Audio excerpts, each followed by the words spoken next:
para mí estar en tu espacio. Bueno, primero cuéntanos un poquito de ti, de tu trayectoria como psicoanalista y como escritora. Bueno, yo soy psicoanalista, ejerzo en la ciudad de Medellín, llevo un largo periodo de trabajo, soy licenciada en la Universidad San Buenaventura de Medellín, posteriormente hice un posgrado en psicoanálisis y clínica con la Universidad de Barcelona.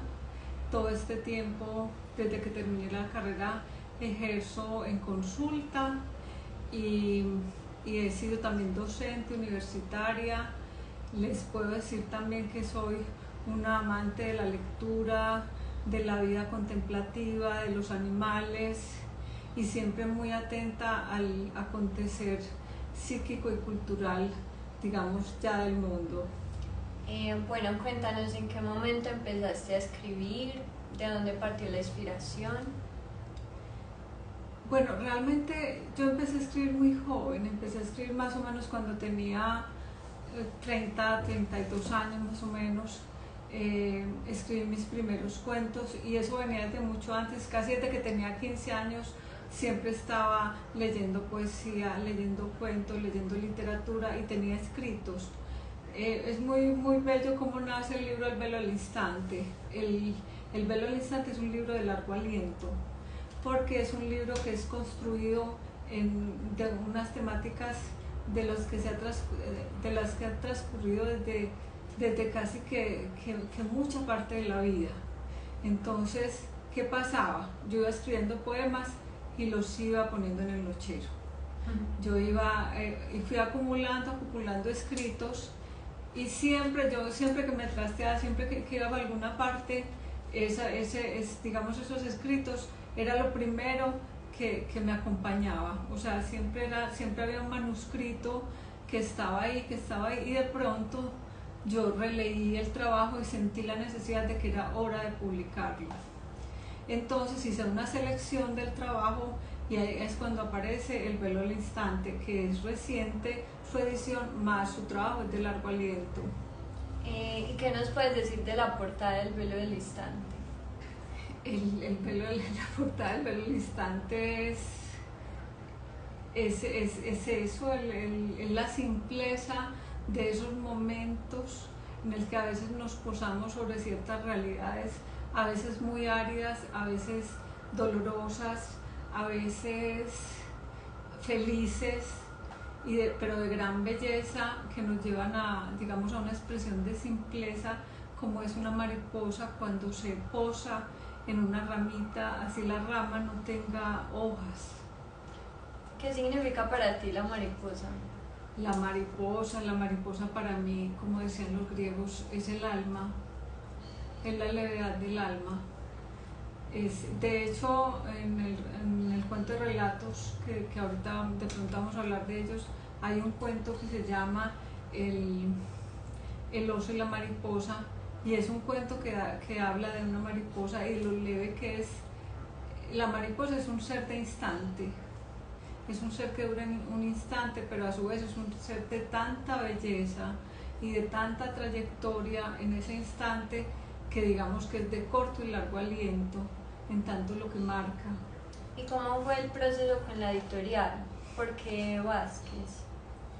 Mira, Vázquez Editores es una editorial joven.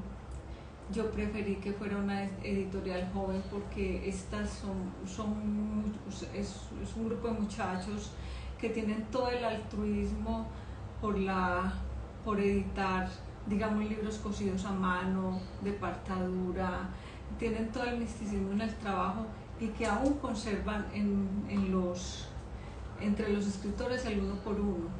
Entonces, tanto me acompañaron, tanto en la edición del libro como en la presentación, con el mayor esmero. ¿Por qué me fui con Vázquez Editores? Porque estos muchachos son unos muchachos jóvenes que están empezando y que yo de alguna manera quería tener esa experiencia generacional, que el libro no solamente de entrada fuera tocado por las generaciones ya como la mía, que somos personas ya un poco mayores, sino que también fuera tocado y atravesado por la generación de personas de las nuevas generaciones, que lo que me interesa y mi deseo como escritora es que los libros trasciendan a la generación siguiente o a las generaciones siguientes. Ahorita me contabas que para ti era muy satisfactorio que llegaran a los jóvenes estas lecturas. ¿Qué mensaje tienes para los jóvenes que están viendo este video? El mensaje que les doy es que sensibilizarse a la lectura. La lectura es una compañía maravillosa, es un viaje, es un estado de ensoñación donde te acompañas de otra manera, donde te acompañas de lo que lees y puedes imaginar lo que estás leyendo, y eso te lleva a sentir otras cosas y a identificar también sentimientos propios.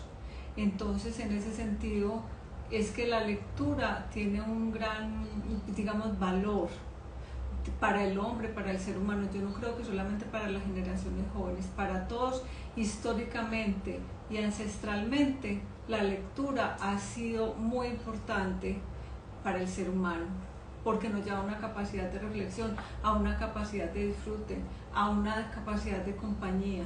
Entonces es otra forma de acompañarnos en la vida.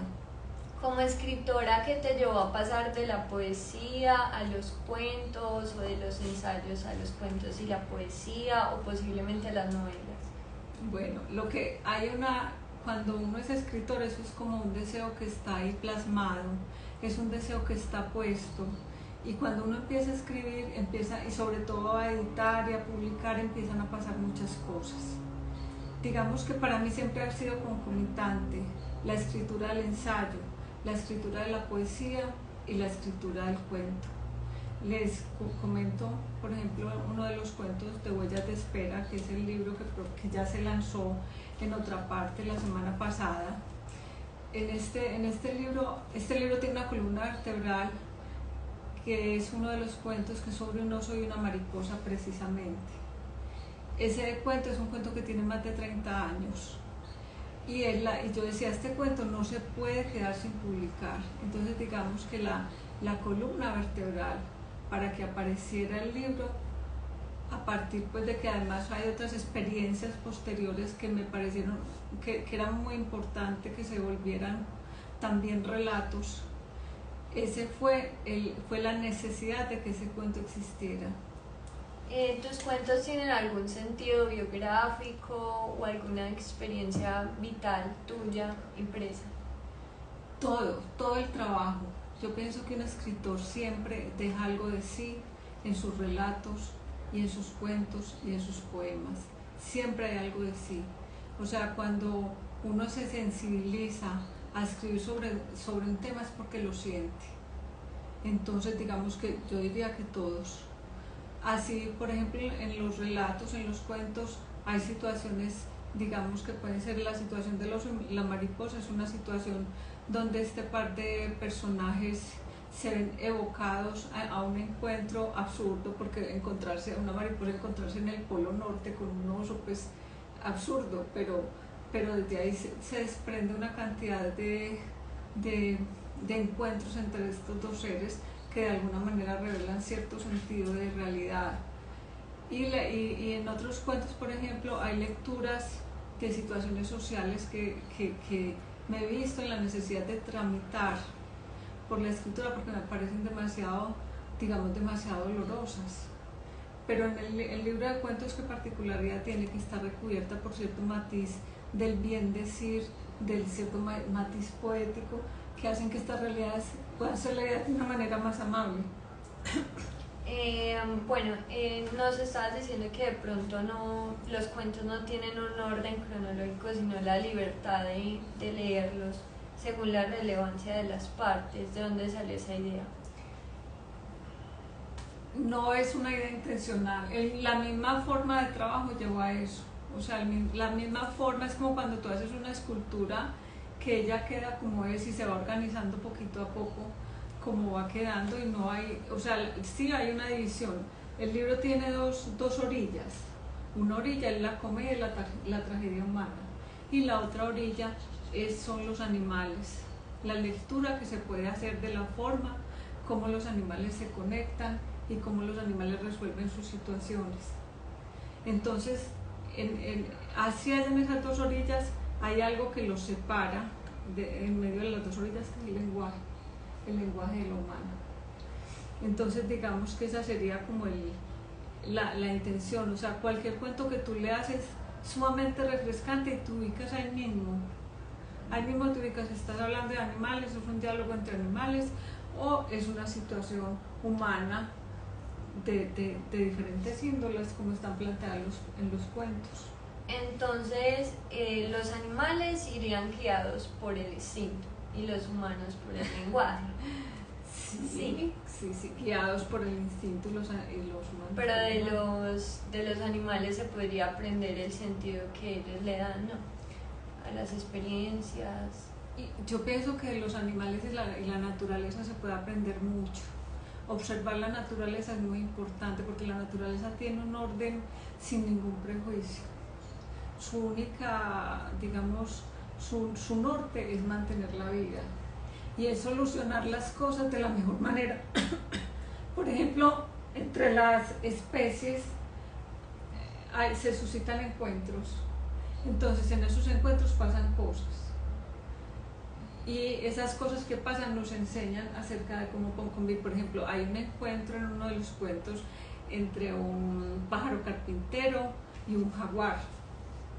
Entonces la forma como este par se relacionan y cómo de alguna manera nos enseña cómo ellos solucionan los problemas sin necesidad de agredirse, y que no necesariamente el jaguar, por ser un animal enorme con alta potencialidad, es el que va en un momento a dominar en la escena, sino que el pájaro carpintero con su quehacer y con su forma y su desprevención es quien le pone orden a la escena.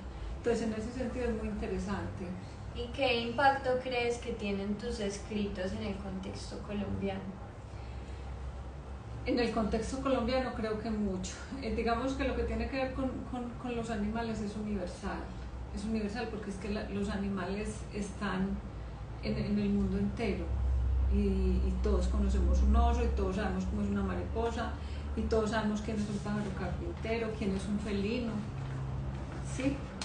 En la parte de las historias hay unos atravesamientos, en las historias humanas hay unos atravesamientos. Por ejemplo, La espera de Sofía, digamos, es un relato que tiene que ver con todo lo que ha sido la problemática de las desapariciones y la ley de justicia y paz, cómo ofrece a las personas, a los colombianos, una posibilidad, digamos, de recuperar sus seres queridos. Entonces, ¿qué ha pasado con este proceso? Que es un proceso fallido. Como es un proceso fallido, entonces, ¿qué han hecho con ese proceso de justicia y paz? Llaman a las personas, les dicen, ya estamos en proceso de encontrar su ser querido. Y resulta que inmediatamente las personas que ya llevan con ese duelo, digamos, quién sabe en qué punto de elaboración, marcado por la desaparición, o sea, es un duelo que está prácticamente quieto y que las personas dejaron a un lado y pudieron seguir su vida. De pronto les aparece nuevamente una esperanza, por lo menos, de tener un cuerpo. Entonces el Estado les brinda un programa para reencontrar esos seres queridos. En ese programa se sumergen, inmediatamente vuelve y aparece la ausencia, aparece todo ese duelo y digamos se revitaliza ese proceso que fue tan doloroso. Y al fin de cuentas se encuentra con una serie de dificultades que realmente nunca reciben los cuerpos hasta el momento, o simplemente les entregan el cuerpo que no es. Entonces ese relato, digamos, que es muy conmovedor en ese sentido, que nos muestra el fallido y el desconcierto que este proceso de paz tiene en la recuperación de la identificación de las víctimas y los desaparecidos. Nadie lee que ahí lo que hay es un recrudecimiento de unos duelos que la gente tenía posiblemente aplazados, reprimidos, y que de pronto vuelven y aparecen a la superficie, pero se dejan ahí, y lo que se está haciendo es realmente crear otra vez, o sea, reavivar una huella de dolor. y se dejan las personas, se deja eso inconcluso. Digamos que el cuento tiene esa característica y es lo que denuncia a través de lo que van a encontrar. El final del cuento es desconcertante. Mucha gente me dice, pero te falta parte del cuento. Es que realmente falta parte del cuento. Eso no se ha solucionado. Entonces, digamos que es uno de los relatos conmovedores que hay. Y tú has investigado sobre este tema de las desapariciones. Cuéntanos un poquito de la experiencia que tuviste en Rusia. Bueno, cada cuento, cada relato hace que uno se sumerja en la historia. Hay un trabajo de investigación de campo, hay unas preguntas, hay unas entrevistas, hay una cantidad de, digamos, sí, hay todo un trabajo que es fascinante. No es que uno se invente un relato, sino que es que tenemos que hacer un trabajo de campo y a partir de ahí crear. Es como cuando el artista elige un material para trabajar y lo va urdiendo. Como cuando coses hacer una figura de barro, tú escoges un buen barro, te fijas que se pueda meter al horno, que tener las palas, las que son para poder hacer la figura, iguales son los cuentos. O sea, uno tiene que tener un material. Y ese material se logra a partir de un trabajo de investigación. Eso tienen todos los cuentos. ¿Y cómo nacen los personajes? Los personajes son creación. Sí. Son creación. A ver, primero te contesto lo de Rusia. ¿Cómo aparece el cuento de Rusia? Yo me voy en un crucero, yo hago una travesía hasta Rusia porque me interesa mucho lo que está ocurriendo en ese momento. En ese momento, eso fue más o menos creo que fue como en el 2016 sería, más o menos, que una de las zarinas de los Romanov había sido encontrada. Entonces, hay un gran misterio ahí, y entonces la idea era llegar a Rusia porque ellos estaban celebrando haber encontrado ese cuerpo, haber encontrado esos restos, y iba a ser colocada con el resto de la familia. Entonces, entonces yo me sumerjo en la historia, y muchos de los pasajes que hay en el cuento son como camino yo en el viaje, todo lo que veo, lo que me empiezo a interesar por el tema, a leer, a estudiarlo mientras hago la travesía en el barco.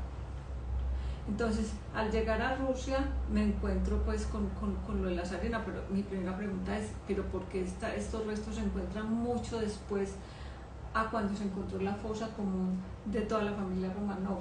Entonces de ahí se desprende todo el misterio que arroja esa situación y que al momento no tiene respuesta. Es muy interesante porque me decían, pero es que vos hiciste eso porque hay una actualidad en relación a lo que está pasando al momento histórico, y no, esto es completamente aleatorio. Es completamente aleatorio. El cuento sale y aparece la problemática de Rusia, pero nada que ver pues como con el conflicto actual. Ya. Sí, bueno, entonces la huella de las pérdidas, ¿cómo se representa en el libro? La huella de las pérdidas siempre está, siempre, o sea, la mayoría de los cuentos, sobre todo de la tragedia humana, porque desafortunadamente nosotros los seres humanos estamos sumergidos entre comedias y tragedias, siempre están ahí, siempre están reflejadas, es un denominador común de los cuentos, sobre todo los relatos a nivel de los seres humanos, de las situaciones humanas. Y también el tema de la esperanza fallida, desde el psicoanálisis, ¿cómo se vería en el libro? La esperanza fallida es que siempre hay un tejido de esperanza que digamos que es más amplio de lo que realmente puedes encontrar al final.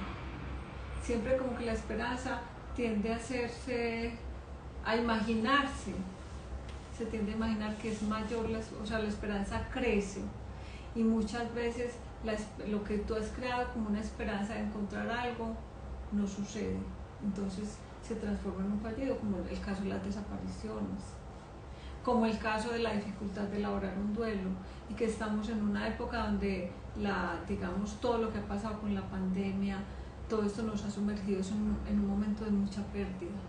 Entonces siempre hay, en este momento estamos bordeados por la incertidumbre y por lo que va a pasar, y lo que estamos dejando atrás son muchos duelos y hay muchas pérdidas. Entonces yo diría que es un momento de mucha pérdida en la historia de la humanidad. ¿Qué expectativas tenías de la publicación de ambos libros? Pues para mí ha sido toda una sorpresa, me la he disfrutado, ha sido maravillosa, ha sido sorprendente la forma y la bondad de las personas con que se han recibido los libros. Nunca me imaginé que publicar pudiera sorprender tanto al otro, y realmente maravilloso. Para mí es una experiencia maravillosa y no calculada. Simplemente en este momento es dejarme llevar por lo que ellos puedan volar, porque alguna vez le escuchaba a alguien que los libros tienen su vuelo y ellos vuelan de acuerdo a quienes son, y realmente han volado, y han volado ya bastante, y eso es maravilloso realmente. ¿Qué mensaje le darías a futuros escritores que escriben para ellos pero les cuesta que otros los escuchen o compartir sus palabras? Pues es inherente, yo pienso que la escritura es inherente al ser humano desde el principio, porque mira la época muy temprana en que ya se ven los jeroglíficos en las grandes cavernas. Hay hallazgos de muy alta temporalidad que nos hablan de que en el ser humano la escritura está presente. Incluso los tatuajes en el cuerpo, eso es una forma de escritura. Entonces, si alguien tiene, hay que trabajar mucho. A uno le preguntan qué hago, cómo escribo, cómo publico. No, hay que tomarse eso con serenidad. A escribir se aprende leyendo y escribiendo. Es una disciplina que te toma tiempo, te toma reflexión, te toma trabajo. Y lo último es arriesgarse a publicar. Si puede que pasen cosas, puede que no pasen. Yo cuando publiqué decía, bueno, es algo que yo quiero hacer, y bueno, si tiene resonancia bien, y si no resonó en mí, era lo que quería hacer. Pero no hay que perderse la aventura de las cosas que uno quiere hacer, así tengan solo consecuencias para uno y no para los demás. Yo pienso que y lo he escuchado mucho, muchas personas, sabes que yo tengo muchos escritos, pero yo no sé qué hacer, que no, hay que arriesgarse, sabiendo que más allá de que sea o no leído, es una realización personal del propio deseo. Cuando empezaste a escribir, ¿escribías para ti, para tu hija, para ser leído? ¿Para qué? Yo creo que me empezaron a nacer personajes, empezaron a nacer palabras que me resonaban como bellas, entonces yo las transcribía a un papel. De pronto, cuando estaba mi hija pequeña, yo le leía a ella y ella me escuchaba. Inclusive hace poco, cuando estábamos en la entrevista de lanzamiento de Huellas de Espera, ahí en otra parte, aquí en Envigado, ella me hizo una llamada y me dijo, recuerdo cuando tú me leías ese cuento del oso y la mariposa. Entonces tú me lo leías y yo me acuerdo patético de eso. Entonces siempre la primera persona, digamos, que pudo escuchar mis cuentos fue mi hija. No los escribí para ella, pero sí fue la primera persona que los escuchó. Era algo que surgía y que tenía resonancia en ella, y que ella me los devolviera con su escucha, con su mirada maravillada, porque además es que son de un fondo muy filosófico. Entonces la muchachita que iba a entender muchas cosas, pero sin embargo era el silencio, era la resonancia, que además que quedó ahí. Ahora, en este momento hay todo un trabajo más formal, donde ya se habla es con un editor, con un corrector de estilo, y se comparte de otra manera. En El velo del instante, al final aparecen como unos homenajes a mujeres como Virginia Woolf, Frida. ¿Qué representan ellas para ti? Mucho, mucho, mucho. Cuando tú te sumerges en el amor, en lo que ha sido el amor para las mujeres, la forma como la mujer ha batallado con el amor y te encuentras con las historias de estas, digamos, de estas mujeres que sobresalieron en el arte, en la literatura, en la escultura, y encuentro las historias que hay detrás de ella, de tanto sufrimiento, encuentro que la mujer tiene una capacidad de tramitar el dolor, el sufrimiento, todo su asunto del amor a través del arte. Es lo que encuentro fascinante, o sea, las historias de estas mujeres son fascinantes. Desde Emily Dickinson hasta Camille Claudel, hasta Frida Kahlo, y sí, en cada una me sumergí en un momento de mi vida a leer mucho sobre ellas, sobre lo que fueron sus vidas. Hubo una experiencia muy linda con Camille Claudel, por ejemplo. Yo estaba en París y yo llegué al Museo de Rodin a ver esas bellezas de esculturas. En esa época yo hacía escultura en la Universidad Nacional, y eso fue tan bello que yo me sumergí a saber más sobre el maestro Rodin, y me encuentro que en su trasfondo está Camille Claudel, que en este momento todavía hay la duda si fue ella la que hizo esas obras y era el maestro el que las presentaba. O sea, hay una cantidad de cosas y ella lo hacía en nombre del amor. Entonces el poema que hay para ella es como ella se funde en el amor por él, y cada martillazo, cada cincelazo que ella da para formar una escultura es un acto que la compenetra con él. Entonces es uno meterse en esos sentires. En el duelo del instante hay muchos poemas referentes al duelo y la pérdida física o la trascendencia de un ser que se amaba. ¿O tuviste una experiencia cercana que te inspirara a ese sentimiento? Sí, claro, yo creo que todos hemos tenido pérdidas en el amor, sea en el amor fraternal, en el amor romántico. O sea, pienso que el ser humano está equipado, o estamos equipados desde que nacemos con la pérdida, y de eso me ha ocupado mucho realmente. Entonces sí es una obra muy atravesada, como lo dice ahí Eva Lleras, que es una obra que me atrevo a trabajar ese asunto del amor y la muerte, o a bordearlo, por lo menos a tramitar algo en palabras. Bueno, y entonces no hemos hablado de la portada de Huellas de la Espera. No, eso es una cosa muy linda. Miren, les cuento, el libro Huellas de Espera recibe dos regalos muy bellos. El primer regalo esta es una obra del maestro Lázaro Hernández.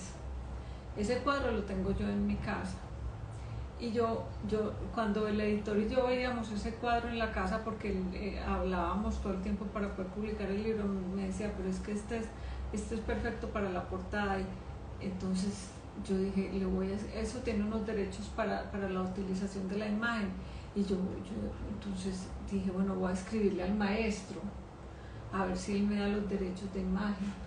Entonces le escribí, me dijo, bueno, ¿usted quién es? Yo le mandé todo lo del velo al instante, todo, y me cedió la imagen para el libro, que es una imagen además bellísima, y además es un cuadro del maestro de lo más bello, es un cuadro lleno de vida.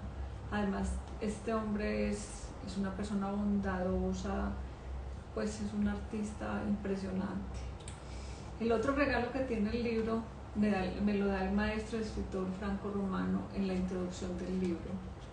El maestro Franco Romano lo conozco yo hace algún tiempo. Es un maestro, como les dije, italiano, en las artes de la escritura de poesía y de teatro en Italia. Y entonces yo también lo llamé y le dije, maestro, léame los cuentos, y si a usted le parece, pues a mí me ha gustado mucho la escritura de él. Yo soy muy cercana pues como a la cultura italiana. Le dije, maestro, por favor, usted me mire los cuentos, si usted me puede ayudar a hacer la introducción del libro, porque él pudo haber dicho que no. Y me llevó la sorpresa que me da el regalo de la introducción al libro, o sea, ese regalo de entrada, ese regalo, ese libro recibe 2 regalos de entrada muy importantes, 2 maestros muy importantes de la cultura, de la pintura y de las letras. ¿Y cumpliste con tus expectativas de llegar al público, de venderlos? Sí, más de lo que esperaba. Realmente ha sido una sorpresa, ha sido un libro muy bienvenido, muy querido por la gente se encarreta con él, lo lee. Sí, los comentarios han sido muy buenos. Te cuento que ya pues es impresionante la forma como la gente lo ha recibido realmente. Es impresionante, ya vamos para editar más porque ya no hay libros prácticamente.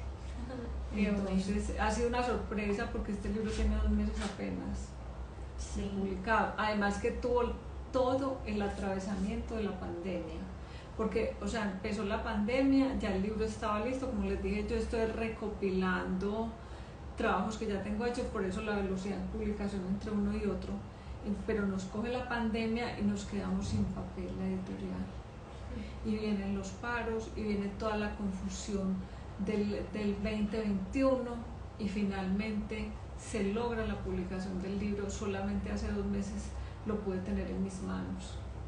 Pero igual está volando con mariposa, entonces ya toca hacer una reimpresión. ¿Y por qué partes ha volado? Ha volado por muchas partes realmente, por el país, también ha volado a otros países, estaba en Italia, lo mismo el Velo del Instante en Estados Unidos. No, es que tienen un vuelo muy importante en Argentina. O sea, ha sido una cosa impresionante o sea, yo creo que también el fenómeno de globalización es el que ha permitido que los libros ahora sean más fáciles de que vuelen, porque cuando los libros están en la red, la gente tiene la posibilidad de verlos en muchas partes. Entonces, en ese sentido he sido muy afortunada. Por ejemplo, tuve una experiencia muy bella con el Velo al Instante cuando la pandemia. Una mujer, o sea, nosotros estábamos muy angustiados por la vacuna y la vacuna no llegaba. Nosotros, mi esposo y yo, somos 2 personas mayores. Entonces decidimos viajar a Estados Unidos. Allá muy amablemente nos recibió una señora y una amiga de un amigo de nosotros. Yo los acompaño a la vacuna en Houston. Entonces yo de regalo le llevé el Velo al Instante. Entonces esta señora, yo le llevé una mochila guayú y el Velo al Instante de regalo de agradecimiento porque nos iba a acompañar a la vacuna. Yo no sabía que ella era la representante de los artistas para América Latina en Houston. Entonces yo le entregué, muchas gracias, muy querida, leí los libros, pues el libro. A los 3 o 4 días me llama y me dice que había leído el libro y le había encantado, que si yo quería hacer unos programas de televisión para Houston. Yo, pues sí, hagamos los programas de televisión para Houston. Eso fue todo sumergirme en una ola de trabajo, además que yo decía, pero yo cómo voy a ir al estudio de televisión con esta pandemia. Entonces lo hacíamos en diferido, bueno, yo en el hotel, ellos en el estudio, programas de radio, eso fue toda una experiencia maravillosa. Entonces mira cómo los libros vuelan. Sí. Y eso fue una época, fueron como 4 o 5 programas en Houston sobre el libro. Y las oportunidades que esto representa como escritora. Sí, no, es que ha sido, yo le decía, alguien decía que la escritura, cuando uno está maduro, cuando la escritura ya madura, ella es un fruto que cae sola. Y yo lo veo así. O sea, yo así esté publicando como escritora nueva, yo vengo escribiendo hace mucho rato, entonces yo creo que ya la madurez está para que el otro pueda compenetrarse con la obra. Eso lo leo de esa manera. O sea, no es que yo me hice hoy y mañana publique, no. Lleva un proceso muy largo, solamente que ahorita me dio por salir con los libros. ¿Y dónde podemos conseguir los libros? Los libros están en las librerías Ex Libris, Gramata, en Adventista, están en Amazon también, está el libro virtual en Amazon, al pie de la letra como les dije, y bueno, en varias librerías de la ciudad. Creo que en este momento está entrando alguna librería de Bogotá, no, a las librerías grandes es más difícil llegar, pero en algún momento estarán. Además que se sacaron, o sea, la impresión de los libros no fueron tantos como porque yo pensara que voy a sacar volúmenes, no. Se sacaron tantos libros de cada uno y eso ya prácticamente todo está circulando de una forma muy bella, ha sido muy bien recibido, pero a mí me mandan videos de la gente que lo recibe, la sorpresa del Reels que me hiciste, bueno, muchas cosas lindas, han pasado cosas, está en el Vaticano de Roma, el velo al instante, sí lo tiene un cardenal del Vaticano, o sea, han volado de una forma muy bella en Italia, en muchas partes. Ay, qué nota. Sí. Bueno, yo creo que eso es ya todo, no sé si tengas algo más que decir. No, invitarlos a que lean los libros, a que lean mucha poesía, a que sueñen, a que se conecten con otras cosas tan ricas como son la lectura, a que escriban, a que no se dejen llenar de prejuicios ni piense que es que no se puede, si a uno le nace hay que luchar por los ideales y por el deseo. Ay, muchísimas gracias, qué espacio tan lindo. No sé si de pronto hay alguna pregunta por ahí y si no, pues vamos cerrando, esperando si hay preguntas. No hay preguntas. Bueno, muchas gracias a todos los que se conectaron hoy y bueno, gracias. Chao. Gracias.